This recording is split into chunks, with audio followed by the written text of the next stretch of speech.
Alright, for part C, we're asked to evaluate this surface integral. And so the goal is to get everything in terms of two variables. Well, we're given a parameterization of the surface, which gives everything in terms of u's and v's. So we remind ourselves what the ds is for parametric surfaces. It's the magnitude of that normal vector.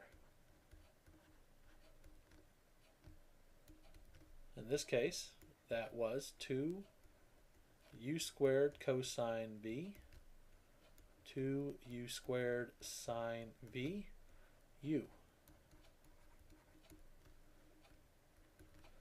So if I square the components, I'm going to get 4 u to the fourth cosine squared v plus 4 u to the fourth sine squared v plus u squared, take a big old square root, dA. I get Pythagorean magic to happen.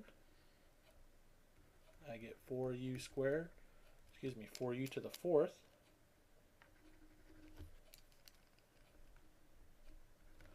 plus u squared dA. And I can factor out a u squared and get the absolute value of u times the square root 4u squared plus 1 dA. Now my question is always, do I really need the absolute values here? U lives between 0 and 3, so in fact I can drop them. And so I get for my surface area differential my grand final answer.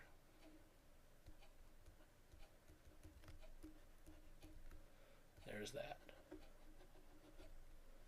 Alright, the other ingredient is z itself. I look on my surface, and the z coordinates given by 9 minus u squared. That means I'm all set to take this surface integral and convert it into a double integral. Okay, so what's this going to be?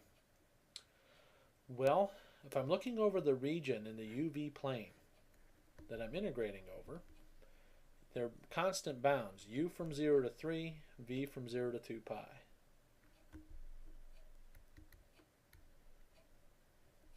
So I'm integrating over this rectangular region.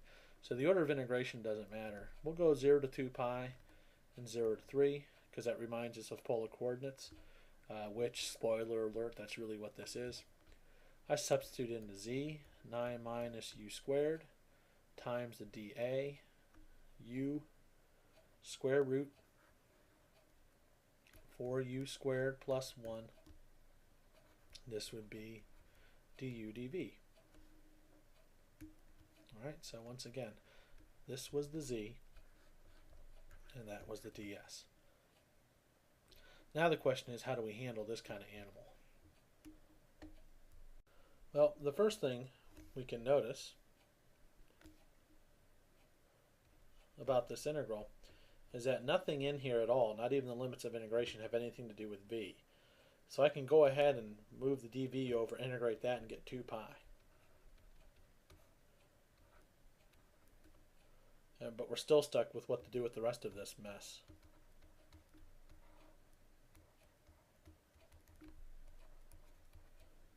I could argue at this point that I've done half the problem for you because I've done one of the integrals, but we'll go through all of it. Well, we're going to have to make a substitution. We can't use the variable u because it's already been used, so we'll use the variable w. I'm going to let w equal 4u squared plus 1. So what's dw then? That's 8u du. Okay. I've got a u du, so I can do the usual and scale things to make that part of my dw. This is going to be then w to the 1/2. Well, what the heck do I do with that? Well, I've got that u squared left over. So I can be a little tenacious, and I can solve u squared in terms of w. W minus 1 over 4. And while I'm at it, I'm going to change the order of integration. Switch the limits of integration. Since w is 4u squared plus 1, when u equals 0, w equals 1, and when u equals 3, W equals 37.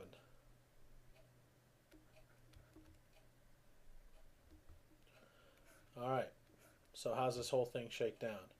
I need to get a factor of 8 in there, so I need to divide by an 8. That's going to give me a pi over 4. Instead of going from 0 to 3, I'm going 1 to 37. Instead of 9 minus u squared, I have 9 minus w minus 1 over 4. And then I have w to the 1/2 dw. This is now the animal we need to evaluate. Alright, well, let's get common denominators, pull out a 1/4. So I'm going to multiply that with the pi over 4 to get pi over 16. I'm integrating from 1 to 37.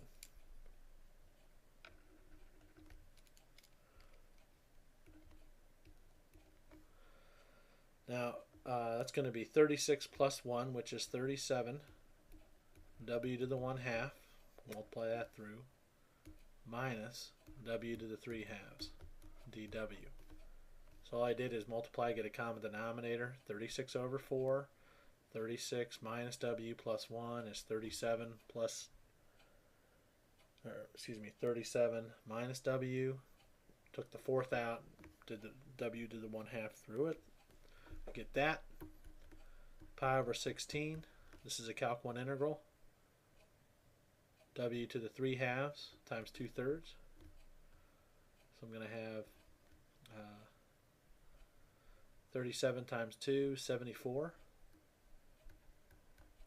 over 3.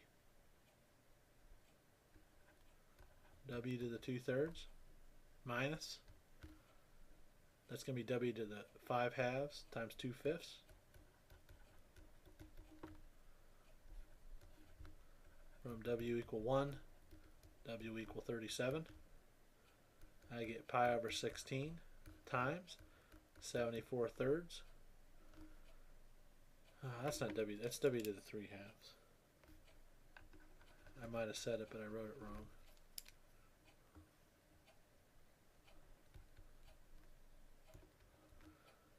So I get a 37 to the 3/2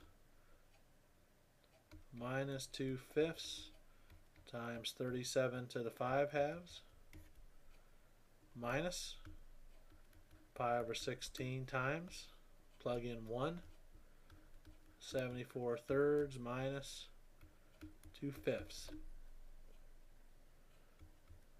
And all you got to do is clean that up.